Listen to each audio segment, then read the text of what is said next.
Howdy. Welcome to my Rencast. I'm running home today. I was getting tripped a lot in pad work. I don't know how many of you guys played hacky sack growing up, but I was not good at it, so I was constantly like picking it up from the ground. That was my job of hacky sack, and I was just getting my ass off the ground over and over again all throughout pad work today. Was basically just peeling myself off the ground. And in my last round, when the time was already up, Tabia just throws his pads on the ground and then just starts clinching me. Like, it just becomes a clinch fest. And I was doing okay, given that I was just trying to like time him and catch him on his way in and stuff like this, but he continued tripping me. And it was really exhausting. It was really hard. I was on the verge of tears, but I was still laughing, so it was like a complicated experience for me. But I don't know exactly how he tripped me. He has this trip that he does that he's really good at, which is that he sets you up so that you're really gonna like throw your right side. It's usually like a right elbow, or like you're really gonna like come at him with something. And he knows you're gonna do this. He set you up for this. And so as you're like hurling your body weight across yourself, he pins your legs together and then just kind of pushes you to like continue the fall. It's a little bit like that schoolyard thing where someone goes behind you and you like shove the person and they trip. A little bit like that, but like with your legs. I'm not 100% sure that that's the trip he did. It actually doesn't matter. But my ankle went like, it just completely fucking gave out on me, and as I was falling, he knew that he had tripped me too hard, and he kind of brought his hands up to kind of like pull his hands away, and he ended up like kind of uppercutting me as I fell too. So he kind of panicked at both of these things, and I'm like, I actually don't care about the uppercut, but my ankle is totally fucked. So I was on the ground, just like gently rolling it, trying to get like the range of motion back. He was, of course, very sorry, and I'm like, it's no problem, we'll like rematch tomorrow. But it's one of those things where like when you roll your ankle or twist something or like pop your wrist or whatever the thing is, the numbness makes you unsure how messed up it is. So I'm like, I think it's okay, but it's still really numb, so I'm actually not sure what the situation is. And then I went to clinching, and now I'm running home, and there are spots on my foot that are still numb. And I don't know if that's from the trip or whether that's like the way it's rubbing against the side of my shoe differently, because today's terrain is different than yesterday's terrain, whatever. But I can walk on it. I'm actually happy that it's my left ankle, because as I was warming up and I was shadow boxing, my right ankle has been having a really hard time. Like, it's very, very weak. And like, Axl Rose has weak ankles, so I'm okay. Like, I'm in the company of fucking rock stars. But I was having a hard time like lifting onto my right leg in order to like throw kicks and knees and stuff. So I was basically just bouncing on it. Like, I was hopping only on my right leg, and it would give out every now and then. And so I was trying to kind of like find ways to strengthen that. And when I get home, I'm going to do some like, I don't know, band exercises or something. I don't know where that came from. I don't know why it's doing that, but I'm happy that the ankle that got hurt is the opposite one from that. And the reason I'm happy about that is that there's no part of my brain that's like, oh, it got hurt because it was hurt already. Like, there's something wrong with that ankle, and that's why I got trips like that. Because it's my good ankle that got me tripped. So knowing there was nothing wrong with that one, and what happened was not due to weakness in the ankle or something like that, that makes me happy that I'm not going to be harping on whether that was the fault of my ankle being weak in the first place. So that's the kind of thing that I think about. I was talking to Kevin as he was driving me to training. I get really irritated by things I see online. I'm easily agitated, is the way to say it. But I don't yell at people. I don't like come back and yell at people online. I don't get incensed and turn my caps lock on and stuff like this. I just bitch about it to Kevin later. But I was seeing someone who was like, they're clearly training in Thailand, and they're having a really hard time with the training regimen. And so they asked Reddit what is the equation, or like what is the number of hours per week that you can train that isn't overtraining. I'm gonna try to wash this. Better or worse? Better. And this is why this irritates me. In this person's question, they were like, Thais don't understand sports science, so that's why I'm going to the internet to ask people what the correct formula is for not overtraining. And this is what bothers me.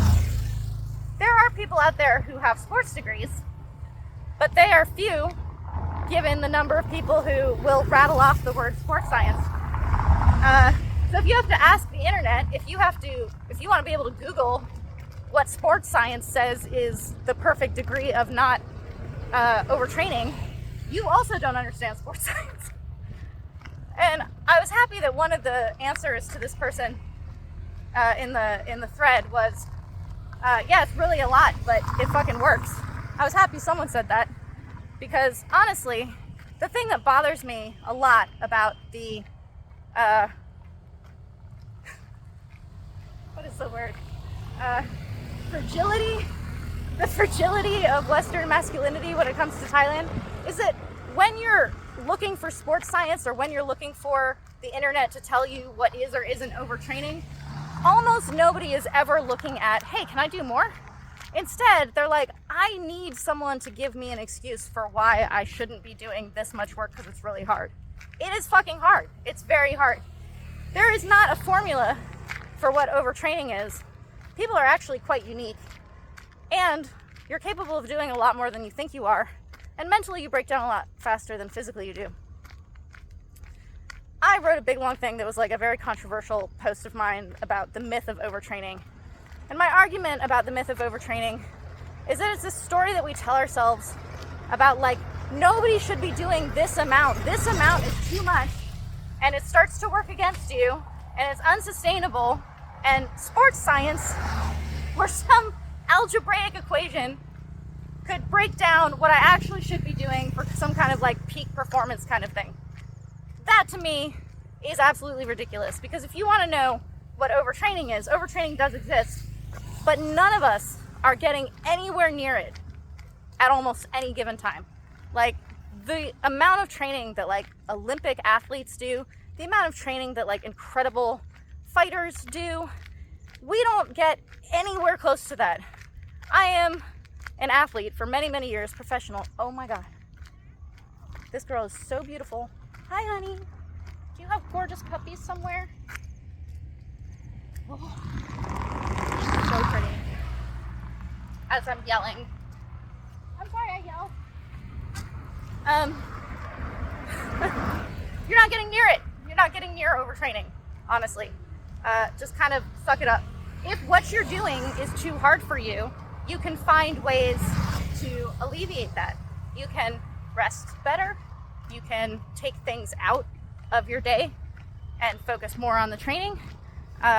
You can take a Thursday off. Like, you can do whatever it is you need to do to take the pressure off of what for you is too hard, but just call it what it is. It's too hard. You're not like overtraining. I was, many months ago, this is actually probably a year ago by now, I was piecing together my training. It's like sparring with Yodkunpan in the mornings, and then I think I was already at Tapia's in the afternoon. I'm not sure about that. I think I was. But like, what I was doing was not the full extent of the kind of training I've been doing for the past prior 10 years to that in Thailand. Like, a full normal gym training schedule of morning and afternoon was significantly more than what I was doing at that time. I was in the red all the time. I was incredibly exhausted. I was like really depressed and like struggling and stressed and just like adrenal fucking, I don't know.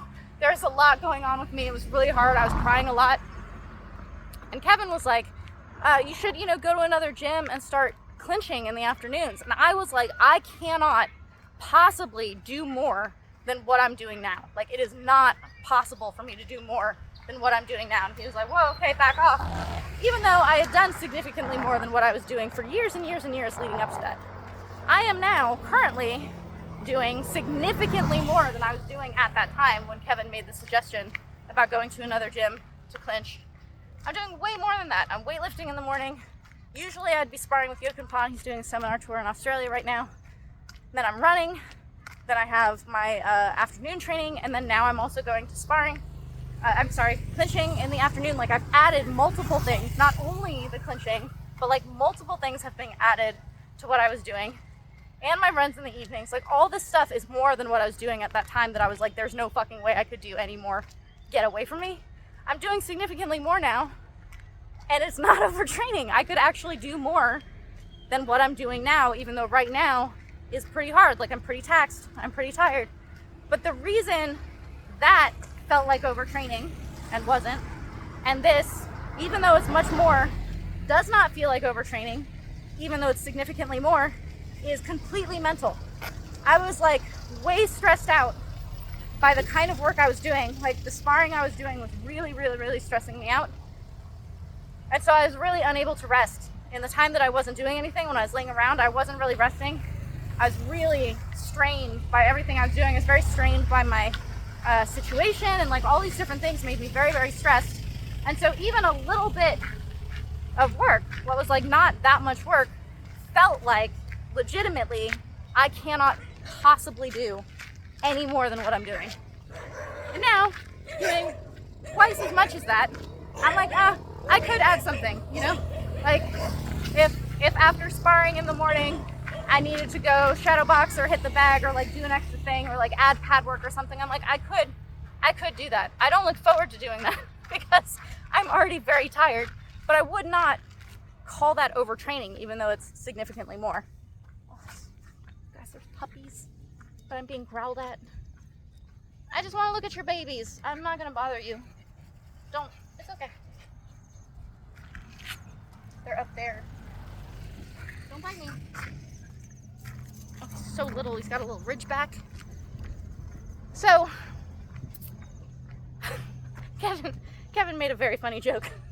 He was like, the equation to figure out overtraining is you take the number of hours of Joe Rogan's podcast you've listened to and divide it by. I was peeing myself laughing as he made that joke. So, I don't know. Like, I think the thing that bothers me more than anything about it is people using this kind of like technical, medical, sports science-y thing, like, oh, I understand sports science. I'm like, you don't understand sports science. I was texting with Tapia actually, because a guy from our gym got knocked out in his fight. He got kneed in the head, and he was actually out. Like, he was out for a second. He woke up and was okay, but like, I sent a message in Thai to Tapia that was like, these are some signs you need to look out for when you bring him home tonight to like make sure that he's not concussed or whatever the thing is. And Tapia was like, he got up and walked to the back, he's fine. Like, he's walking, he's fine. And if you've been watching my runcast, I realized many months ago, but like over a number of years, I realized that a lot of Thais who have dealt with literally hundreds of fighters over their careers, and they themselves have been fighters, they really don't know what concussion is. Like, they don't see it as like a cumulative thing. They don't see it as a very dangerous thing. They don't see it as something that you might not be able to monitor right away. It's basically like, you feel wonky for a second, you get hit in your rung, and then when you come out of that, you're fine. Like, the way that you would block a kick and you get a bruise on your shin and then it goes away kind of thing. And I kind of was like amazed by this. But the realization I had simultaneous with that is that, like, the reason anyone in the West knows anything about concussion is because they read about it online or because it became a buzzword. And so it became like this thing that people talked about. And so it became a buzzword and a keyword, and people started talking about it a lot. And now people actually use CTE instead of concussion. Like, that word has taken over. And I don't think people actually know that much about it. They've just read about it online, have some talking points, and are terrified of it. Whereas people who actually have a lot of knowledge about it or experience with it, you know, people who are actually medical professionals who work with CTE, not just like a first responder, or people who are in sports who have experienced them and dealt with them a lot, like, I guarantee you fucking Simone Biles knows a lot about CTE, like she knows about concussions. It's this thing where there's this like, again, it bothered me, this guy's comment about like Thais don't know anything about sports science, is like, don't fucking pretend like you do. Like, I have been concussed very badly and probably minor a number of times. I think I was concussed as a kid, probably. Didn't know a lot about it, but it was the same thing where like my babysitter was like, you're not allowed to sleep because you might have gotten concussed because I hit my head. It was like, I don't know, like if you're afraid of sparring and then you choose a medical thing about it, like you're actually afraid of CTE, and so you can obsess about CTE and talk about how you don't want to spar hard because you're afraid of CTE, like, is that really what you're afraid of? Like, it's okay if that's what you're really afraid of. But is it really what you're afraid of? Or are you just like, I'm fucking nervous when I spar? Like, I have a lot of experience sparring now that's all come in the past like 3-4 years sparring with Yod Kumpan. Like, I didn't have a lot of sparring experience in the years leading up to that because nobody at my gyms would ever fucking let me spar. And so I was terrified of it. Like, anytime, even though I was begging my trainers, I'm like, please give me sparring experience. Anytime I had to spar with someone, I was terrified. I was like very, very, very afraid of the experience. It's emotionally intense to have someone hitting you who at my size is often very young, and so they don't really have the greatest emotional regulation as they're doing that. And I was terrified. And I wouldn't want to tell myself that the thing I was afraid of was concussion, or the thing I'm afraid of is overtraining, or the thing I'm afraid of is, my ligaments doing whatever because of the sports science, this and that. Like, I'm just fucking afraid of someone hitting me. Like, that's what I'm afraid of. And so the way I solve that is by desensitizing myself by sparring a lot. Like, that's the way you do it. So yeah, I don't know. That's my rant. I do believe in the Dan Gable more is more. I do believe that you can hurt yourself. I do believe that training through something, or when I was in that fucking like adrenaline in the red all the time, I was doing some serious disservice to my brain and to my body and to all of these things by being in that state all the time. But the kind of like catch-all, non-specific look for a formula of overtraining is not fucking it. That's not what that was. I actually was not even training that much in terms of what the training was. It was just really hard for me to handle. It was really, really intense. So I guess being more honest with yourself about what it is you can't handle. Like, maybe emotionally you can't handle how tired you are. People are very, very afraid of being tired. And that's okay. Like, we grow up in a very fucking coddled environment. I am astounded.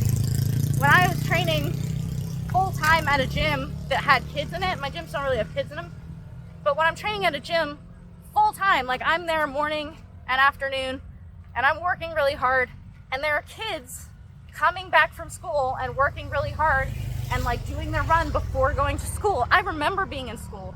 I remember school. It was exhausting, and it sucked, and it was boring, and it was like weirdly unending. And so it was fun to be able to like go do soccer or take a dance class, or like whatever the thing is that you do as an extracurricular after school. But it was like, I don't know, a couple hours after school, or like maybe a few times a week, and then you have a scrimmage on the weekend, and even that was kind of tiring. These kids, given that they're like actually doing everything I'm doing and going to school, is like, the school part is the part that makes it feel like overtraining, not the actual like work that they're doing. But you will see fighters pulling out, if you're small like me and your opponents are in sports schools, which means they're in like college, they'll pull out of fights, or they won't be able to fight during certain periods of the year because they have like finals, and so they want to be rested. Like, they want to be able to like take their finals and not be stressed, so they just stop training and they stop fighting during that time. And it's that thing where it's like, you just take it down where you need to take it down in order to prioritize the things that are important to you. So if you can't handle the training that you're doing, find the thing that you can take out, or find a way to rest better, or find a way to get your mind right. Like, I honestly just had to get in a much better place, honestly, mentally and emotionally, in order to be able to do more of the work that I really need to be doing in order to fight the way that I want to fight and stuff like that. So, yeah. That's my rant. That's my rant for today. Rest up, guys. Take care of yourselves, and be honest with yourselves above all, because if you're honest with yourself, you can actually solve the actual problem that's in front of you.